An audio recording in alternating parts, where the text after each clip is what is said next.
اغاني من ذهب. عشان حد دلوقتي يقلد الاغاني دي او يعيد الاغاني دي تستحق.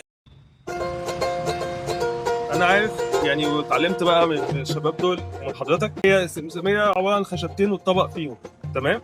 وهي بدايتها كانت 5 اوتار زي اللي محطوطه فوق هنا دي. بعد كده هم خلوها 6، وبعدين ايه عشان يجيبوا السلم الموسيقي كله بدأوا ان هم يطوروها ويحطوا اوتار كتير زي ما حضرتك قلت لي 12 كده، مظبوط. خمسة اسمها ايه؟ خماسي. تمام. 5 نغمات خماسي. ايوه اللي هي هندي سوداني. ماشي. ماشي. اللي هي اللي فوق دي في 19 وفي 12 وفي 15 وفي 12 الواحد وفي 9 وفي 7 وفي الله يرحمه اللي خلاني احذف على الستة. عمك عبد العثماني ده تمام. هو كان بيعزف الوحيد اللي كان بيعزف في 6 في اسماعيليه. أيوة. ليه؟ هو كان بيغني الدرجه اللي احنا بنغني بيها مثلا اسمها ايه؟